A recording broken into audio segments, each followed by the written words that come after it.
Hello everyone, and welcome to the Hockey Hub. So today we're going to be starting a new series, and that is team previews heading into the NHL 2020-2021 season. Today we're going to start off with Colorado, and I have a format for how we are going to look at each of these teams. We're going to start off with what they gained, what they lost, their top 6, their top 4, their goaltenders, players we should talk about, their best players, and then what I would categorize them as in terms of being a contender or a bubble team. So to start off with what they gained. Now, Colorado, I really like some of the moves they've made. They brought in Brandon Saad from the Chicago Blackhawks, and they traded away a draft pick and Nikita Zadorov. Now, I really like getting Brandon Saad for Colorado. Saad is an excellent two-way forward. He can score you 20, maybe even 30 goals in the right fit, and I think Colorado really can be the right fit. Overall, he's just a very solid player. He's been a solid player for a while in Chicago, and he's still only 27, I believe. He's been around the league a long time, and he's made a big impact, obviously winning 2 Stanley Cups with Chicago. But so bringing him in, and they really didn't have to give up much. I mean, Zadorov really didn't fit in their top 6 anymore as far as, who's coming in and everything. So I really like getting Brandon Saad. I think he's going to fit in quite well, and Saad has already stated that he's interested in sticking around long-term in Colorado since he thinks he's a good fit for the team, and the team is a good fit for him. Colorado also traded away a 2nd and 3rd round pick to get Devon Toews from the New York Islanders. Now, I'm not sure how I feel about this trade for Colorado. I think Toews is a very good defenseman, and I like the pickup. But my problem is, does this push Byram out of the spot? Like, they've already got so many good defensemen. To me, it's like, did they have to bring in another? Like, obviously, it doesn't hurt to have too many good defensemen. And that must be what Joe Sakic is thinking, because, yeah, their blue line is stacked now. Like, Devon Toews is really good. He could potentially have a breakout season, and we saw that a bit in the Island. Like, he was an under-the-radar player, solid in both ends, and really showed some offensive upside. So I do like the trade for Colorado. I'm just not sure where Toews fits when it comes to their lineup. But I do think he can bring a lot. He can play on the special teams, and overall, it does really strengthen their blue line. So I do like the move for Colorado. But getting into what they lost. Now, as I mentioned previously, they lost Nikita Zadorov, which isn't that big of a blow. He was kind of a bottom pairing guy for them, and with their young defenseman, doesn't really fit into their top 6 anymore, so I think they were okay to let him go, especially when you look at what they got back. They also lost Vladislav Nemestikov to free agency. Everybody kind of saw this coming. He was a trade deadline pickup for them. It's not a massive loss. Their forward depth is already insane, and Saad can be viewed as an upgrade on him. They lost Matt Nieto. He was a depth guy. They lost Colin Wilson, which it sounds like he's going to retire due to mental health struggles, so best of luck to him. And they also lost Michael Hutchinson, but he was their 3rd string, but clearly he did get some playing time in the playoffs when both their goaltenders went down. So Colorado really didn't lose that much, and especially when you look at what they gained, they're definitely an improved team, and they were already a really good team beforehand. But let's take a look at their top 6.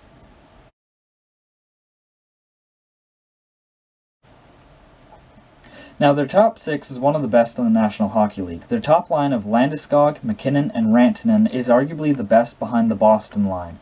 They've also got Saad, Kadri, and Burakovsky as their second line. So this top 6 is really good and is effective at both ends of the ice. Kadri is a solid two-way centerman. He does provide some grit as well. Like I said previously, Saad is solid in both ends, and even like the entire team is structured around being both good defensively and offensively. And this top 6, there is a lot of offense there. It's led by Nathan MacKinnon, and MacKinnon has proved himself time and time again to be one of the best players in the NHL.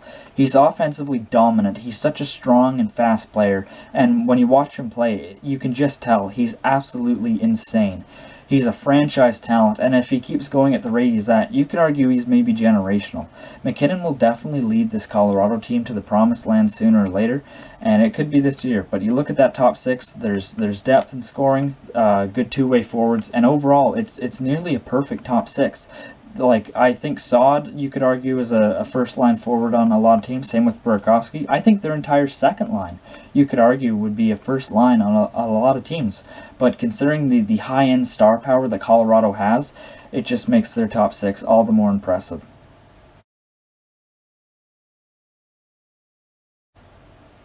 Their top four is impressive as well, led by sensational rookie Cale Makar. Now, Makar, I think, is the next best defenseman in the NHL. He looks like a young Erik Karlsson. He's a stud at both ends of the ice, and not much more needs to be said about that. But there's also one of the better young shutdown defensemen in the NHL in Ryan Graves.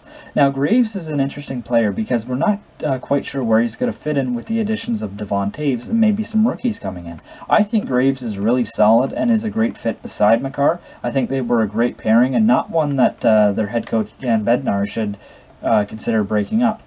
So, but going on to their second pairing, they've got Samuel Girard, who's a very underrated young defenseman as well. He's more of an offensive defenseman, but he can hold his own in the defensive zone. He's like Victor Mete, but a lot better in his style of play. There's actual offense there with Samuel Girard. I really think that in his peak, he can be a 40 or 50 point defenseman. Obviously, he's going to need power play time for that, but he should get it. He is one of their better defensemen. So I really like Samuel Girard. He's on a decent contract as well. And then they've also got Erik Johnson, and I'm not too quite sure what's going to happen with Erik Johnson. He's one guy that, maybe he might go to Seattle next year, or maybe he might be traded before the start of the season. I do think Johnson is a solid defenseman, maybe not worth the former first overall pick by the St. Louis Blues, but Johnson he's really good and maybe one of their better defensive defensemen with a little bit of offensive upside. But it's hard to see where he's going to fit in with this blue line moving forward with some of their young defensemen like Timmins and Byram. I do think those young guys might push him out of the spot eventually. But looking at their goaltending, now this is the only spot in Colorado's lineup where I can see a bit of a weakness. Grubauer and Francouz are good, but they're not necessarily high-end starters. Francouz proved that he's not the best playoff goalie and is definitely more suited to be a backup and not a starter.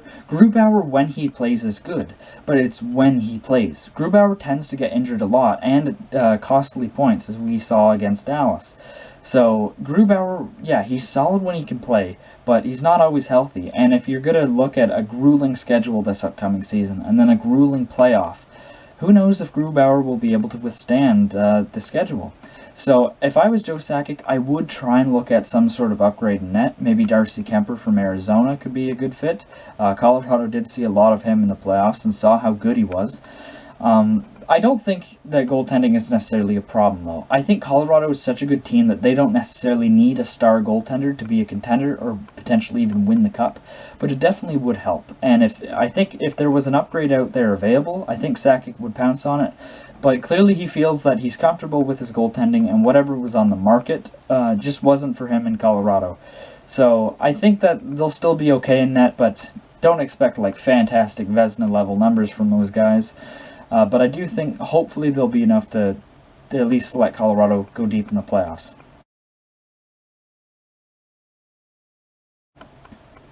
But as far as their best players go, now their best players are pretty obvious. You've got the top line of Landeskog, Mackinnon, and Rantanen, but there's also Makar and Kadri. Now that core group of 5 players is one of the best cores in the National Hockey League. Those guys are all fantastic in their own right. They all play kind of a different style of game. Like a lot of those, like Landeskog is a unique player. He's a power forward with goal scoring and everything. So he's a really solid player and is their captain, a great locker room leader, and seems like a great guy. Kadri is a very unique player as well and has been a great fit in Colorado. So their top 5 players, there's really no complaints there. All around, it's really good. But a few players I want to get into talking about would be, for starters, Bowen Byram. Now, I fully expected Bowen Byram to play a top 6 role for the Colorado Avalanche heading into next season, but the acquisition of Devon Toews has really made me question if he's actually going to be on Colorado this year. You look at their depth chart, and I don't see a fit for Byram. Maybe he is the next Cale Makar, and he just breaks his way through, and he looks fantastic, and he wins the Calder Trophy. But he might end up playing in the minors, and I don't know if that's necessarily what's best for him. I think Byram should be able to play this season, but with their defensive depth, even with guys like Ian Cole, we don't know if Byram will be able to crack that lineup. I don't think playing in the AHL will necessarily hurt Byram's development, but I do think he's NHL ready now, and if he can't play, that could become a bit of a problem for Colorado. A good problem to have in that they've got such good defensive depth, but they should look at trading a guy like Ian Cole or, as I previously mentioned, Erik Johnson. But another player I do want to talk about is Devon Toews, like I had mentioned earlier. Now, it's going to be interesting to see how Toews fits into a new system in Colorado. Some have argued that Barry Trotz's system on the New York Islanders is really what made Toews maybe better than he was. I don't know if that's necessarily the case, because he doesn't stick out as a defenseman that is just made for that Trotz system. He was more of an offensive guy, and I do think his numbers could actually break through in Colorado, and he can look even better than he did in the Island. There is a lot of hype about Toews, and I do see why, but I don't necessarily think he's going to be a top pairing guy for them, especially with that depth on the left side. I could see Toews end up playing a bottom pairing role, and with what they gave up for him and the contract they gave him, I don't know if that's necessarily what's best for him. So it's going to be interesting to see where he fits in Colorado. Hopefully he's a good fit for them, but time will tell. Another player that I want to talk about is Valeri Nichushkin. I might have butchered that a bit, but it's going to be interesting to see if he can follow up this great defensive year he had this past year. You know, he was a 10th overall pick by Dallas. He was supposed to be a sniper, but now has really reinvented his game into a two-way forward. And analytically, he was one of the best two-way forwards in the league. So, was that just a flash in the pan, or is he that player now? If he is that player, then he's a very useful utility player for Colorado and can play in all situations. But if he ends up regressing, then that's going to be a bit of a problem.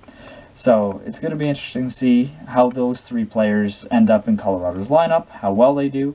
And in general, I think Colorado is a very interesting team going in next season. I think they've got a lot of star power, a lot of depth, and their overall roster is one of the best in the National Hockey League. So if I had to categorize them, I would say that they are a favorite.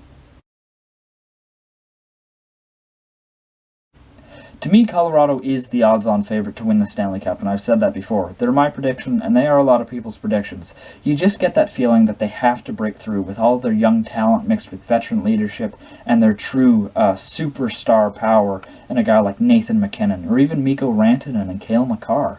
Their overall roster is fantastic, and there's really not much complaints to be made. They got a good head coach in Bednar, and one of the best GMs in the league in Joe Sakic. Their organization is very well run, and it's quite impressive to see the team they've built considering how bad they were just 4 seasons ago. But now they're definitely contenders, and I think, yeah, they are a cup favorite.